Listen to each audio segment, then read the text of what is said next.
In the third session of our series, we're gonna do something a little bit different, because so far in the series we've talked about two examples of Jewish spies in America, Moe Berg and the Rosenbergs. And one of the common threads, even though those two stories were very, very different, the common thread between those two is they are each an example of Jews in America being mainstreamed in a certain way. Moe Berg is more a straightforward story of American Jewish assimilation, becoming part of mainstream and even elite American society. And with the Rosenbergs, it's mainstreaming in the sense that they were becoming part of that segment of American society that was protesting America and that was critical of American society, and they became very much part of that. But today we shift our attention from America to Israel, and we're going to look at Eli Cohen. And as we've done before, remember when we looked at Moe Berg and we looked at the Rosenbergs, we weren't only looking specifically at their story, but we were using their story as a window into something larger. And this week, too, we're not simply going to look at the heroic and ultimately tragic story of Eli Cohen as one of Israel's greatest foreign operatives, one of Israel's greatest spies, but we also want to see what his life, what his career, what his successes, what his failures reflected about Israeli society more broadly, and what his legacy has meant since, both in Israel and elsewhere. So let's start there. Let's start with the creation of the centrality, the importance of the intelligence world in the creation and the survival of the state of Israel and in the creation of the Mossad. So, as often is the case, is the state of Israel, many of its founding institutions, or many of institutions that were there at the founding of the state in 1948, were built on pre-1948 institutions. In other words, the Mossad didn't just appear out of nowhere, out of a vacuum when the state became a state. The Mossad, there were in Israeli and pre-state intelligence operatives and units which were absolutely indispensable for the creation of the state.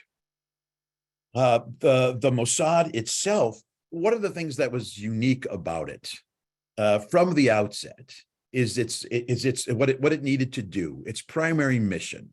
And here you have to imagine the map of the state of Israel at its founding. State of Israel, it was surrounded by adversaries who, each country in some ways was distinct, but there were some very common threads between all of Israel's adversaries. First and foremost, at the founding of the state, every one of Israel's adversaries was an adversary. Israel did not have it was not at peace with any of its neighbors. Every neighbor was an enemy.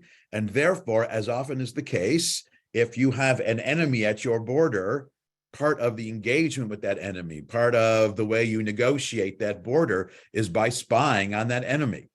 And so one of the things that the Mossad had to do from the outset was to figure out an effective way to spy on all of its neighbors. Now, what else did its neighbors have in common? These are all Muslim countries. These are Muslim countries where the language is Arabic, where the people are, for lack of a better term, Middle Eastern people. Naturally, from the time the Mossad was created, the group, the Israelis who were perhaps best suited to be spies, to be Mossad operatives, to be able to infiltrate these neighboring countries, were Israeli Jews who looked like the people of that country. It's one of the biggest challenges if you're a spy, if you look different, if you're conspicuous. It reminds me, I don't know if you ever watch Conan O'Brien. Conan O'Brien did this funny series he shot some shows in different countries of the world. He actually visited Israel too. But when he was in Israel, he's 6'5" and has red hair and pale skin, stood out like a sore thumb. Even more so when he went to Ghana. I mean, he stood out. That's not what you want in a spy. You want a spy to be able to blend in, both in terms of appearance, mannerisms, language as well. And it's not enough to just speak the language. You have to speak the language like a native, meaning, as Israelis say, b'li shum miftah, without any accent, but you have to recognize the idioms and the culture and how you use words and how you talk to people and those different layers of respect. In other words, you must blend in, meaning that for the Mossad, indispensable to its successful infiltration operations or intelligence operations in its neighboring countries, Lebanon, Syria, Jordan, Iraq, Iran, Egypt, Libya, you needed a certain kind of Israeli, which, well, for lack of a better term, we lump them all together as Mizrahi Jews. In other words, Jews who are from Middle Eastern and North African countries.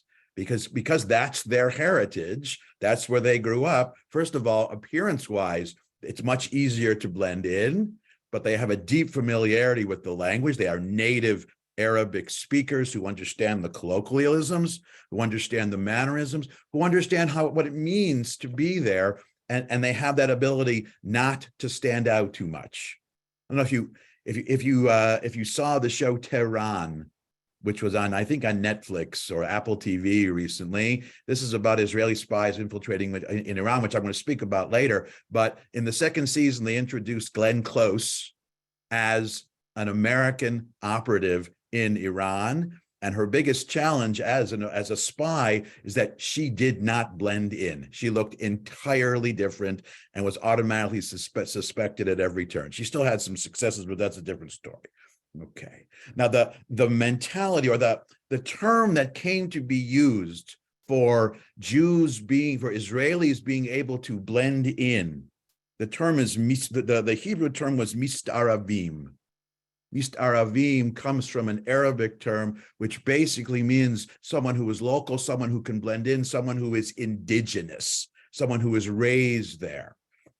And from the outset, some of the earliest successful operatives of the Mossad fell into the category of mistaravim. If you look on the front page of your handout, I put pictures of 5 early important spies for the Mossad. So if you look at them, they all have something clearly in common. We have, first of all, 3 of them have the same last name, but that's just by coincidence. Gamliel Cohen, Isaac Shoshan, Habakkuk Cohen, Yakuba Cohen. In the 1950s and shortly thereafter, these were probably the most, apart from Eli Cohen, these were probably among the greatest and most important operatives that the Mossad had from the beginning. And you can see the resemblance between, well, they all have in common. They were all stationed, you can see they were stationed in Damascus, in Aleppo, both of which are in Syria. They were stationed in Yemen. Yakuba Cohen was stationed in East Jerusalem. In other words, part of their task and one of their main challenges was to be able to infiltrate. And to be able to infiltrate an Arab or a Muslim society, to look and act Middle Eastern in every way possible. The notion being that if they were caught, and this is the great risk of a spy, if you lose your anonymity, your life is in peril. And the one other I put there, Isabel Pedro, this was an example that not all the spies for the Mossad were men. They also had important women operatives as well. In fact, recently a book came out called Amazons of the Mossad about women operatives. One of the most famous was Isabel Pedro, who was able to infiltrate in Egypt. But it's all about appearance and it's all about understanding the culture. Now, the Mossad itself, you know, it was obviously when Israel becomes a country, you need to have your intelligence unit. And the term Mossad is an example of Israeli shorthand. Mossad is not the full name. Mossad literally in Hebrew simply means institute, but the full name of the Mossad, HaMossad L'Modi'in L'Tafkidim Yuchadim, the Institute for Intelligence and Special Operations. The Institute for Intelligence and Special Operations, but for shorthand, it was simply called the Mossad. It dealt mainly beyond the borders of the state of Israel. It's really akin to the CIA, although it also does much of what the NSA does as well. And it was twinned with a similar kind of group which did more domestic things, which was known as Shirut HaBitachon HaKlali, or the General Security Service, which was known by the acronym of Shabak. But Shabak, because it dealt mostly internally, other than those special units which would infiltrate the Palestinian parts of the country, that appearance was less important. But for the Mossad, it was absolutely vital to have to be able to blend in that way. And all four of these operatives, Cohen, Shoshan, Cohen, and Pedro in Egypt, they were able to win the trust of high-level officials, high-ranking individuals, elite society in Syria and in Egypt, which were two of Israel's most significant adversaries. They were able to move quite freely. Now, I think the Mossad eventually is going to emerge as one of the most capable and skilled intelligence organizations in the world. Today, when you mention Mossad, the image is Mossad is that they're about as good as it gets when it comes to intelligence. But this wasn't always the case. Early in the history of the state, there was a major intelligence fiasco. Now, this was a moment that's known as that was an operation called Mivtza Shoshana, which was because it was set in motion by the defense minister Pinchas Lavon, was also known as the Lavon Affair. It was an attempt to infiltrate in Egypt, to get out certain kinds of information. It really could be the subject of an entirely different talk, but it was a complete fiasco. Several of the agents were caught and compromised and killed. It was an attempt, among other things, to help Jews who were still in Egypt, to gain military intelligence about what the Egyptians were doing. It did not work. This was 1953, but I think the importance of that operation, of that failed operation, is it nipped in the bud a kind of overconfidence or complacence among the leaders of the Mossad and the defense establishment in Israel about matters of intelligence. It was an early reminder that agents need to be highly trained and highly skilled, that operations needed to be carefully planned. In other words, one of the reasons why this operation one of the reasons why it didn't work is it was, in retrospect, especially now that some of the documents have been declassified, it was sloppy. It was done in a way, it was more designed like infiltrating the shuk. Everyone's noisy, it's easy to be anonymous. They underestimated the ability or the difficulty of the job, and they underestimated some of the challenges and the pitfalls. But in the history of the Mossad, this fiasco was kind of a turning point or a moment of reckoning. Since the Lavon affair, Mossad operations have been more carefully planned, and on the whole, this is one of the reasons why they have been so precise and for the most part have been largely successful. One of the measures of how successful the Mossad has been at keeping their agents anonymous is that the agents I mentioned, Gamliel Cohen, Shoshan Cohen, most of these people were unknown as operatives until either after they died or long after they retired. They spent decades as part of the Mossad. No one knew they were agents, or no one had ever really heard of them. They retired, maybe they wrote a book, maybe they gave an interview, and suddenly that's when they became known. When it no longer mattered, they compromised no information. So that, I think, in some ways, I think that is the background to the career of Eli Cohen. The one other thing I would add is that early on in the history of the state, certainly by the end of the 1950s, the Mossad established itself within Israeli society, who knew it existed, as this was, being part of the Mossad was a badge of honor. It wasn't only something that was dangerous, it was something considered to be a real privilege. If you were recruited by the Mossad, or really any part of the intelligence community in Israel, this was a great compliment. I'll tell you a personal story. When I was in my early 20s, I spent a year, I was spending time in Israel between master's and PhD. I really wanted to be doing nothing. I wasn't studying or anything like that. I was working at a restaurant in Jerusalem called Agas V'Tapuach, which means pear and apple. It was a crepe restaurant. Here's the point of the story. Most of the young people who worked in this restaurant, I was in my early 20s, most of them were 17-year-olds who were taking this job just before they began their service in the army. And one of them, and so of course, when they're all talking as high school seniors, soon to be high school graduates do, they're always comparing, they're always talking about where they're going. The point is, one of them had a boyfriend who was recruited by Israeli intelligence. And this boy, to the rest of them, wow, that was really something. Others were going to do important things, but he was recruited by intelligence, by Modi'in. That was really something special in terms of his maturity, in terms of his own smarts, his intelligence. It was something special. You could see that it is something special to be part of that. And Eli Cohen, like the rest of them, he was the child of immigrants, and he wanted to be part of that world. That was a world that appealed to him.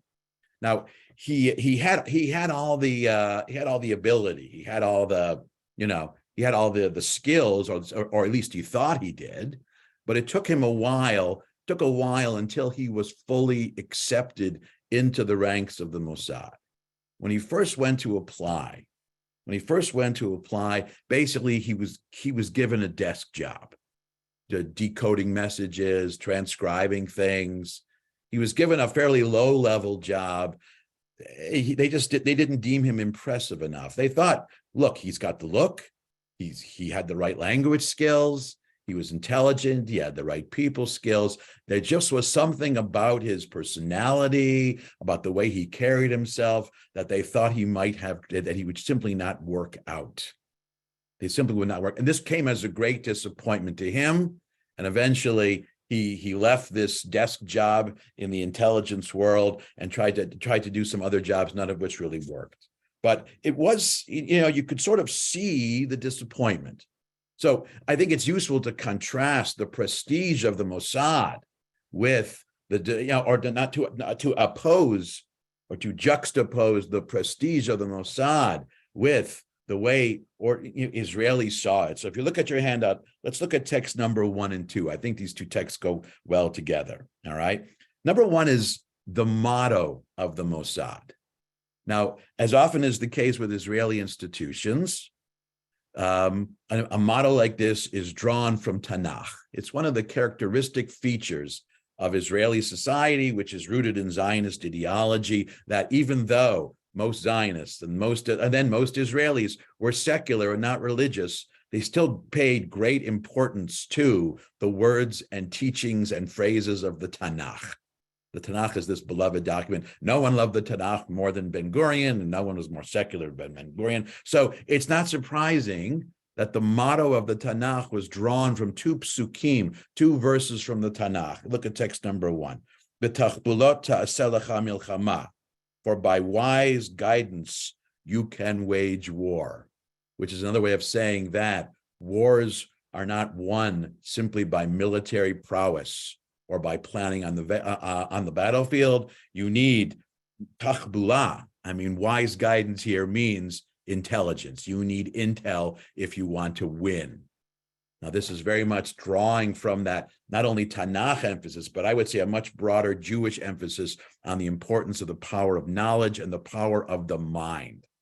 If really this is the subject of a separate thing, but it's one of the recurring themes in the Tanakh that brains defeat brawn almost every single time. So that's one part. Wise guidance, you can wage war. And then twinned with that is a verse from the book of Proverbs, Be'ein tachbulot yipol am u'tshua barav yo'etz. Where there is no guidance, a nation falls, but in an abundance of counselors, there is safety. Guidance here, this is really describing the mission, the collecting of intelligence, the collecting of classified information from neighboring countries. This is how, remember, before 1967 especially, and even thereafter, Israel is a small country surrounded by much larger and militarily better equipped countries. And how is this new fledgling state going to survive? Well, obviously, the brains part, intelligence, is going to be absolutely indispensable. Now, for Israelis, I think in general, but especially for Mizrahi Jews, the chance to become part of this elite unit of this elite part of the government, of this honored and revered part of the government, was especially important, or especially cherished or yearned for by Mizrahi Jews, Jews from the Middle East, Jews from North Africa, keeping in mind that really until the 1970s, Jews who were of Middle Eastern or North African descent oftentimes were treated almost as second-class citizens in a Jewish state that had been founded by Ashkenazic Jews from Europe, who had built the institutions, who had designed its ideology. The whole world of protexia, of having connections, gave a large advantage to Ashkenazic Jews over Mizrahi Jews. And so for someone like Eli Cohen, this was one of the things he wrote about why he wanted to join the Mossad. This is text number 2. I was the one who wanted to join them, not the other way around. I was the one who was worn down. In other words, worn down by the difficulty of being a Mizrahi Jew in an Ashkenazic-driven Israeli society, or a protexia that favored Ashkenazic Jews. I was the one who was worn down, who had to round his edges to fit the machine that spins around, sparing no one. He really wanted to be, and once he was, he was absolutely elated. And this was true of these other operatives as well, and it was true of Eli Cohen as well. It was certainly true. He really wanted to be a Mossad agent. What do we know about Eli Cohen? What do we know about him? He was born in Alexandria, Egypt in 1924, in the 1920s. Now, there was still a Jewish community there. This is close to the end of Jewish life in Egypt. There was probably maybe 10 good years left, but it certainly this is the waning days. By the 1920s, this is the point where there are growing voices within Egyptian society that are becoming more antagonistic to Zionism, and, well, also antagonistic to Jews living in Egypt, some of whom, in some cases, you had Egyptians suspecting Jews of being Zionists or disloyal to Egypt, even though you had Jewish families living there for generations. In other words, by the 1920s, it was okay. It was still okay for Jews in Alexandria, but it was the heyday was certainly gone. Okay, his family made Aliyah shortly after the creation of the state in 1949. But Eli remained in Egypt to complete his schooling. So during the early years of the state, and when the Mossad was founded, he was still in Egypt. He was also in Egypt during the failed Operation Shoshana, Mivtza Shoshana, the Lavon affair. He actually was someone who was not implicated. He managed to avoid that, and at this point he decided it was time to leave. By the 1950s, most Jews in Egypt were wanting to leave. He moved to Israel permanently in 1956. Like as I said, he wanted to become part of Israeli intelligence. He married in 1959. He was recruited by the Mossad in 1960. Now he had to wait, which means he had to wait several years before he was finally going to be part of Mossad. Now, one of the reasons they finally recruited him by 1960 is they had a very specific and important mission. There was a premium on gathering intelligence in Damascus, which was part of Syria. Actually, for several years, Syria and Egypt were one country, the United Arab Republic, until they split apart. Damascus and Cairo were the twin poles of Israel's greatest adversary. That was really the source of the threat. The Mossad wanted to up its intelligence game in Damascus, but they were having trouble finding an operative who could fit the specific mission they wanted to do, because the mission they came up with was a very daring and extensive and intensive mission. They didn't just want someone lurking around and finding information off the street. The plan was to infiltrate the highest ranks, the upper echelons of the Syrian government, Syrian politics, the Syrian military, and Syrian high society. They really wanted to find out a lot. Now, here's where the genius of the Mossad really comes into play, because they didn't just send him directly from Israel to Damascus. The cover they created for him was he wasn't just posing as a Syrian Muslim, but he was going to pose as a Syrian Muslim who was returning to Syria after spending several years abroad in Buenos Aires. So before sending him directly to Syria, to Damascus or to Aleppo or to wherever, the Mossad sent Eli Cohen for several years to live in Buenos Aires, posing as this prominent individual, this well-educated, this affluent, this socialite named Kamal Amin Tabet, a Syrian expat living in Buenos Aires. So before he ever did any infiltrating in Syria itself, he ingratiated himself to the Syrian expat community living in Buenos Aires. It's a great idea, because if you think about it, when it comes to one group trying to infiltrate another, Buenos Aires is kind of neutral territory. It's neutral space. Syrians living in Buenos Aires are going to be less concerned that of divulging information. And what Eli Cohen, well, now as Kamal Amin, what he was doing is, first he would make these acquaintances. They fixed him up with a really nice villa, a nice place to live. He would have parties. At these parties, he would have really good food. He would have really good refreshments. He would have really beautiful women. So for the high-ranking businessmen and military people and government people who came there, he would have, top of the line, for lack of a better word, escorts. Well, let's call them escorts, but you know what I mean. And so his parties in Buenos Aires, they became the place to be for the Syrian community living in Buenos Aires. Now, be clear, I don't mean the Syrian Jewish community. I mean the Syrian Muslim community, Syria, those who were living there.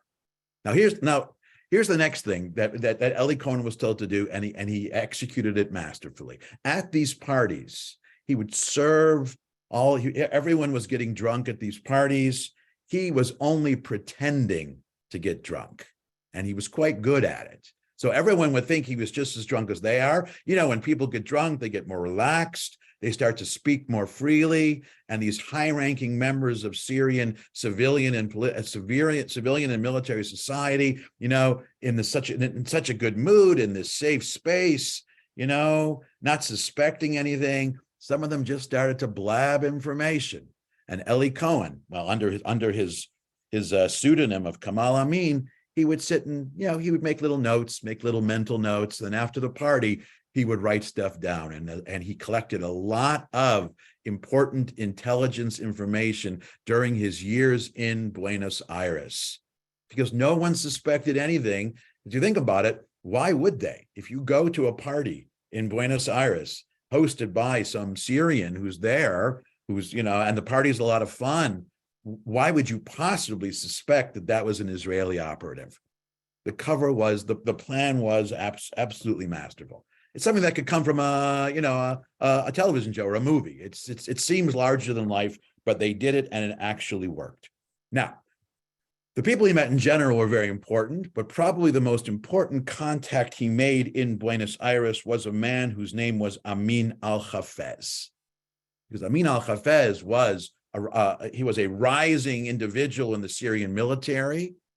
He was forced to leave in the early 60s. The reason he was in Buenos Aires is there was a political struggle. When the United Arab Republic was fraying, Syria was becoming an independent country. There was a power struggle between the existing elite and an upstart secular party called the Ba'ath Party. That's the party of Assad, senior and junior. They were vying for power. Amin al-Hafez was part of their entourage. So when that new government came to power in Syria, Eli Cohen, who's still in Buenos Aires, not only does he have a connection in this government, he has a connection with a man who is now General Amin al-Hafez, who trusts him entirely.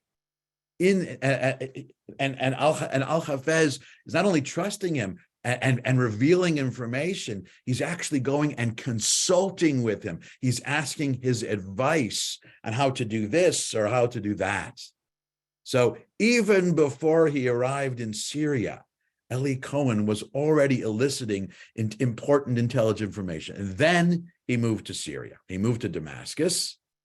And Here, the cover story was already not only built, but it was well established, because it wasn't some stranger showing up in Damascus. It was big news. Kamal Amin Tabet is coming home from Buenos Aires back to Damascus. He's welcomed with open arms. And basically, he recreated that social scene that he had created so effectively in Buenos Aires in Damascus. The parties, the food, the women, the A-list guests. Everyone would come to his party. They would get drunk, they would relax, and they were just spilling more and more information. Now, the biggest challenge that Israel had with Syria in the early 1960s was really the challenge of how to deal with the Golan Heights. As many of you may know, the biggest problem was the Golan Heights, which belonged to Syria, overlooked the northern settlements of Israel in the Galil. And basically, you had Syrian machine gunners and missile launchers just shooting at the settlements all the time. And one of the goals of the Israeli military was how to take out these installations, especially these nests of missile launchers, but also anti-aircraft. How to do it. And so really, this is really maybe the coup de grace of Eli Cohen's tenure in Damascus. He came up with this plan. And remember, this is a plan that he suggested to the Mossad. And the plan was this. He was going to suggest to Amin al-Hafez and other ranking officials that wherever there were these Syrian military outposts in the Golan, either to launch anti-aircraft or to shoot at the settlements or whatever, Eli Cohen said, well, actually, Kamal Amin suggested, why don't we hide them with eucalyptus trees? If we put eucalyptus trees, it'll accomplish two goals at the same time. One military, one, a popular goal. The military goal was eucalyptus trees it's very easy to hide things under eucalyptus trees. It's thick leaves, they cover everything. They have a long season, the leaves are there for a long time. No one will be able to see if the trees are planted in a very certain way. They'll conceal the positions. The other thing he said is, and he did, beside that, in other words, beyond being a good military strategy, he told the Syrian upper echelons, it'll provide nice shade for the soldiers while they're there. So they're there in the hot sun in the Golan, can be very hot in the summer, but they'll be nice and shaded. It's a win-win situation for everyone. Let's just do that. And, well, there was no reason not to. They thought it was a great idea. Concealing these outposts from any kind of Israeli attack made good sense. And so all of these Syrian installations, these military outposts in the Golan, were hidden with eucalyptus trees. At this point, all Eli Cohen had to say was, well, if you really want to take out these outposts, just find the eucalyptus trees and take them out. It was an absolute stroke of genius. And it was a seemingly flawless operation. Okay. Now, one of the people who really gets some credit for it as well is one of the leading voices in the Mossad was Isser Harel. Now, Isser Harel, he was the one who earlier in another story, he had orchestrated the capture of Adolf Eichmann. And he really was a voice of reason and a voice of moderation and sensibility within the Mossad. You know, he's the one who greenlighted many of Eli Cohen's missions and many other missions as well. But he's also someone who was also very cautious. So by the time Eli Cohen was working on this mission, this is when Isser Harel and another official, Mayor Amit, they began to suggest, you know, when this mission is over, we have to bring Eli Cohen back, because at this point, he has expended his capital as an operative. At some point, the risk of him being discovered is going to begin to rise. If the Israeli Air Force is able to take out all of these installations not long after the eucalyptus trees bloom, it's going to put Eli Cohen in a very compromised light. And during one of his final visits back home, he was allowed to visit in Israel from time to time to see his wife, to see his children. His final visit, he told his wife that I'm going to go back, finish this mission, and then come home. She begged him not to go back. Other Mossad officials said, maybe you shouldn't go back. He says, no, I'm going to see through this mission, and I'm going to see this to the end. Now, the mission was successful. The trees were planted, but by the time we get to 1964 or 1965, there were those naturally suspicious Syrian officials who began to take a second look at him, and they began to wonder, is this too good to be true? He's too popular. He's doing all the right things. They didn't catch him right away. But eventually he was caught and he was arrested, tortured by the Syrian state police. He really refused to reveal anything, and he was executed. He was hanged, and the Syrian government even refused to allow his body to be released. Now, you know, the tragic end of Eli Cohen prompted a certain amount of discussion as to, well, if he was so capable and the Mossad was so capable, why did this story have to have a tragic end? Okay. You know, years later, one of his handlers, now he had several handlers, one of whom was Yitzhak Shamir, who eventually became prime minister. So one of his handlers, but when one of his handlers was finally interviewed, he only allowed himself to be interviewed using the name G. So he didn't reveal his full name. But this G made certain observations about Eli Cohen. So let's look at a couple of observations about his career as a spy. Look at text number 3.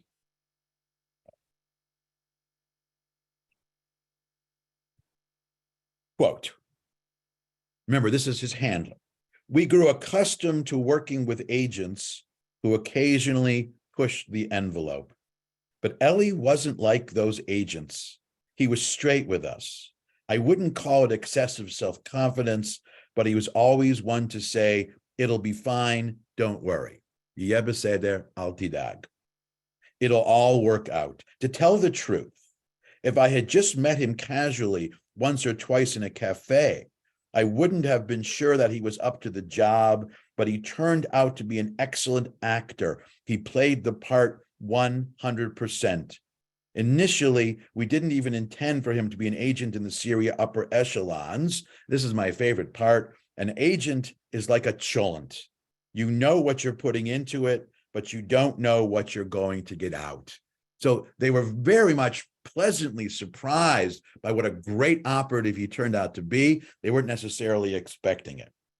That's something the handler said about the earlier part of his career, of his time in Damascus. Later, though, there was more concern. Look at text number 4. We were worried, yes, but not sufficiently worried to take action. In hindsight, it's easy to say that maybe I should have shut him down completely. There were concerns. In any case, we had warned Eli not to transmit so frequently, but he was his own man. Despite all our warnings, he simply said, don't worry, it'll be okay. Now, by transmit, they meant that he had a secret transmitter that he had with him in his hotel room in Damascus. And when the party was over, or at times, he started to transmit. And originally, it was not that frequently, never more than once a week, sometimes as frequently as once or twice a month. But by 1963 and 1964, he was becoming more confident, perhaps in retrospect, a bit overconfident, and he started to transmit multiple times a week. And this was the point, by coincidence, that the Syrian military, Syrian intelligence, obtained new, more sophisticated decoding equipment from the Soviet Union.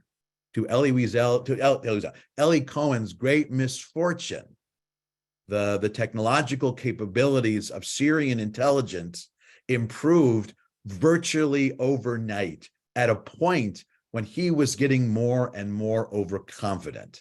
He wasn't anywhere near being caught, but they had better equipment, but they're also given better suggestions. All right. So look at text number 5. This is the handler remembering when his situation began to unravel, how they began to discover who he was. Quote, they meaning Syrian intelligence, they did all kinds of things to try to catch spies. For example, they would cut off the electricity to specific areas of the city while transmissions, meaning while his transmissions, were occurring. When the transmission suddenly stopped, they knew they had found the right neighborhood. In this way, they were able increasingly to narrow it down to a given spy's exact location. Better technology, better technique. In fact, one time they traced a transmission to Cohen's very building. They broke in and searched the apartment of a UN officer who happened to be living next door. So they were closing in and closing in. And the Mossad wanted to bring Eli Cohen home, but he wasn't having it. In a way, he saw himself, he became so good at playing the part that he came to see himself as Kamal Amin, not even as Eli Cohen. He would lose himself in the role to the point where he started to imagine they couldn't possibly catch him. But ultimately they did. And the way they did is they really just shut down all transmission. All government and military transmissions were stopped for a period of time. And they said, who is anyone transmitting? And they happened to do it while he was transmitting, partly because he was transmitting more. And that is really ultimately how they caught him and how they executed him. But catching him and executing him didn't undo the intelligence work they did. They didn't uproot the eucalyptus trees. Even though they caught him as a spy, they still didn't quite put together that the eucalyptus trees were Eli Cohen or Kamal Amin's idea. They said they couldn't remember what that idea. He was subtle enough to plant it in the mind of a drunk officer at a party. So the next day, the officer went and suggested it. It was associated with someone else. It didn't trace back to him. So his career ended abruptly and tragically, but it didn't undo the really excellent work and really defining and decisive work and impactful work he did. You know, and Eli Cohen's career ends in 1965. Let's keep in mind that only 2 years later, Israel goes to war against Syria and has the enormous success of the Six-Day War. Now, I'm not going to suggest that, you know, Eli Cohen, thanks to him, the war was only 6 days or Syria was that vulnerable. Obviously, it's not that simple. There are a lot of other reasons as well, but it certainly didn't hurt. Now, does that mean without Eli Cohen, Israel would have won that war? Well, Israel would have won that war, but it might not only have been 6 days, because what the Israeli Air Force was able to do on day one of that war was first to take out all those eucalyptus trees eucalyptus covered outposts, which rendered Syria with virtually no air defense and allowed operations all over the Golan and all over the neighboring parts of Syria, which was an important part of the war. Keeping in mind that was a multi-front war, and that front was neutralized very, very quickly. Now, I would also add that, you know, this really is the moment, that's the decade, the period of time when the Mossad is operating just on all cylinders, and Mossad intelligence was equally effective in the Sinai, in Jordan. So it isn't simply Israeli intelligence that made that war so successful, but it certainly didn't hurt. Now, if you want evidence that the intelligence itself isn't enough, you know, in the Yom Kippur War, they still had Israeli intelligence, but they were facing different weapons, and that the whole dynamic was very, very different. But the upshot is that Eli Cohen is enormously impactful here. So let me spend the last few minutes talking about the legacy, the impact of all of this. Not only Eli Cohen specifically, because he becomes one of these heroic figures. You know, even when I was a kid, I remember Our Man in Damascus as the book came out, which, you know, everybody read it. I mean, this is the great hero that not only was he wasn't the soldier hero, but he was the spy hero. This is the Israeli James Bond, who's just infiltrated everything. That's how we read it. That's how we read Our Man in Damascus when I was a kid. James Bond, except he's Israeli. Eli Cohen was James Bond. But since then, this is really an important element in the Mossad, having this image of being the best intelligence organization in the world. And we have a number of examples. Let me just give you a couple of examples from American popular culture and a couple of examples from Israeli culture, just the image of the Mossad here. So I think I'll give you two examples. And the examples I want to give you examples where a character on a TV show is a Mossad agent, and that Mossad agent is deemed to have just better skills than everybody else. So if you've ever watched the show NCIS, I mean, the original, Mark Harmon, Leroy Jethro Gibbs, NCIS stands for Naval Criminal Investigative Services. It's sort of the intelligence group within the Navy. In season 3 or season 4, they have a joint operation with Israeli intelligence. And this is where the character named Ziva David is introduced into the show. Ziva David is she is a Mossad agent, who it turns out her father, Eli David is the head of the Mossad, of course. Originally, she is attached and she works with NCIS. And then at a decisive moment in the series, she decides to leave Mossad and become a full-fledged NCIS agent. But even after she's no longer working with Mossad, whenever NCIS goes on an operation and Ziva David is with them, the assumption is if something needs to be done, whether it's interrogation, whether it's infiltration, whether it's use of hand-to-hand combat, weapons, thinking through a problem, no matter what it is, it's Ziva who is going to be the most capable. I'll just give you one example. In an urgent situation, because of course on this show, it's always urgent, they need intel, they need information from someone they've captured. This person is refusing to give it. And so they send in Ziva David to talk to him. And I mean, this is really the tribute to the Mossad. She goes in, the door closes, 15 minutes later, she comes out with all the information. They don't even show what she did. But one of the other members of NCIS says to the head of NCIS, is she really that good? And the answer is, you have no idea. The point is that as a character, Ziva David / the Mossad agent on the show is the best there is. Give you another example. There's a series of movies known as the Fast and the Furious franchise. It's cars blowing up, Dom Toretto. I don't know if you watch it or not. You may have you may have members of your family who watch it. As you can see, I'm a big fan of the Fast and the Furious, but most of that has nothing to do with Israel or Mossad. But I think in the 4th or 5th film in this series, which is now about to release its 10th film, believe it or not, they introduced the character of Giselle Yashar. Now, this is really about a bunch of car thieves, and she becomes one of them, but it's made very clear from the beginning that she is ex-Mossad, and they recognize in what she's able to do, her moves, her hand-to-hand combat, her use of weapons, her infiltration, everything she does, she's Mossad. And all they have to do, it's one line. She's ex-Mossad, and it's just assumed she is better than everyone else, including the main characters, at doing everything. Incidentally, Giselle Yashar was played by Gal Gadot. This was one of her breakout roles. Before she was Wonder Woman, she was in the Fast and the Furious. And it's really, it's really remarkable. Well, I'll give you two examples from Israeli television. My two favorites. One was the show Fauda.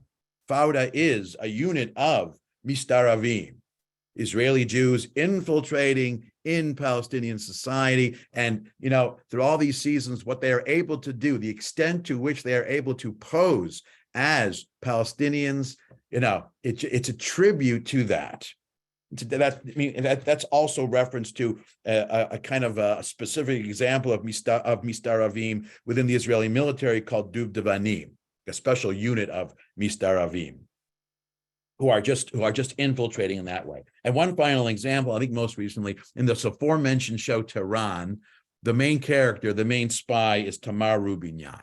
She is a Persian Jew living in Israel. She's Israeli, whose parents, they left Iran in 1979. She is sent back, and most of what she's doing in Tehran, her job is to infiltrate and basically knock, in season 1, to knock out Iran cybersecurity, to make an Air Force attack easy on a nuclear facility. And most of the time, she is pretending to be not Persian, not Jewish, but Iranian. She's posing as a Muslim, and she is able to move seamlessly all over Iranian society, and she's been doing it for 4 seasons. Every season, they're about to bring her home, and she winds up having to stay again.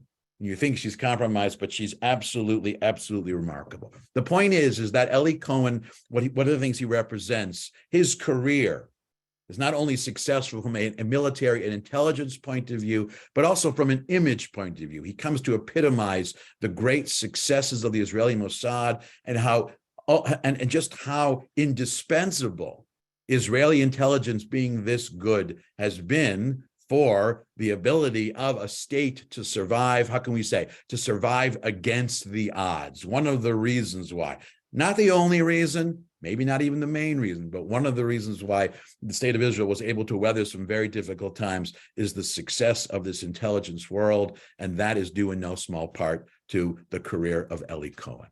Thank you very much. Thank you very much, Howard. Really fantastic. Of course, whoever goes up to the Golan today can still see the eucalyptus trees.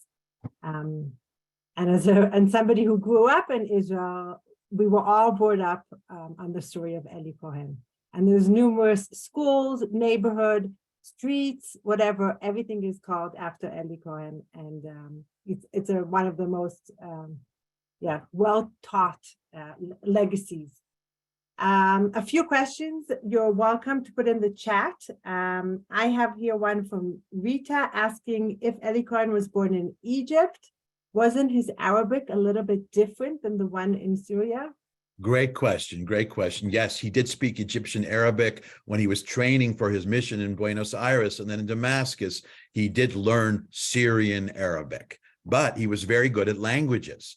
As a university student in Egypt, he spoke multiple languages.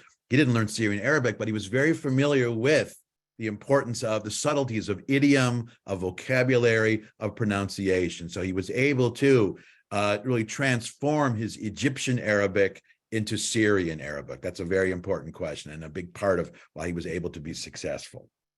Okay, thank you. Okay, have 1 second for the post-event email. You might want to, okay, there's a few suggestions to include Matti Friedman's book. Oh, I actually know Matti Friedman. He's a longtime friend of my father, but about the Mossad recruiting young Mizrahim. Yes, very, very interesting. I think that's, are you sure it's Matti Friedman, not Moti Imbari? I think it was entitled Spies of No Country. I believe that's Moti Imbari, not Moti Imbari. Okay, so Matti Friedman is another one. Fact check that. I think it's Moti Imbari, but it's a terrific book. The other book I mentioned, Amazons of the Mossad, about Mossad women agents, also a fantastic book. There's so many great stories. I mean, it's really. Many of these stories have only become known to us recently because a lot of these documents and stories were classified until recently. But now we're learning more and more. Enough time has gone by about the Mossad in the 50s and 60s. Yeah. And a very important question, really, what about his wife and family? How did they cope during his time? I mean, that's a great question, and they would cope exactly the way you would think. They knew he was working for the defense ministry. They didn't know exactly what he was doing. He was away for long periods of time. He made every effort he could to come home and visit, and when he was home, he would connect with his children and be with his wife as much as possible. But in all honesty, it wasn't very much. He was never home for very much, and yet he and his wife, they remained very close. They had a close kinship. I mean, she was a great supporter of his, even though this was a very difficult life. I mean, she was living as though he wasn't there, and she had some vague notion as to where he was and why she couldn't say. His children knew him a little, but not a lot, and they grow up hearing the story. When I read about the way his children understood him, it's like someone who's the child of a fallen war hero. They didn't know him, but they knew the heroic stories about him. With the usual range of psychological or emotional responses.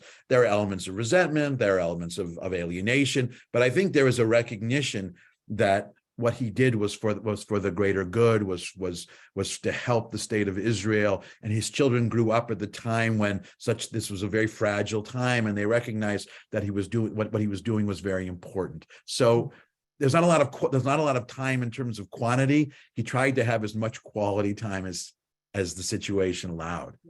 And I see in the chat that Faith Herschel writes, yes, after he died and it became known, his family is still trying to get the body back.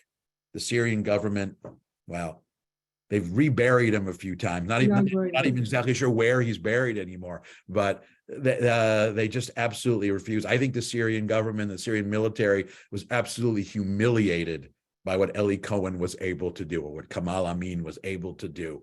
And they're so embarrassed by the story that this is the smallest little sliver of a victory. To be able to put this asterisk at the end of the story, that's why they're being so tenacious. It wouldn't cost them anything. There's no reason not to release the body, but they're really, this is a stubborn child just refusing to give up the body because you embarrassed me. That's a petulant child. That's basically what's going on when it comes to that. But his family. And then just the last question: what would you say is today? What is the legacy of the Mossad today? How do people see Mossad in its actions today? I think Mossad they adhere to their mission. Well, first of all, the situation is, the challenges are different, the threats are different, but the situation still is very dire.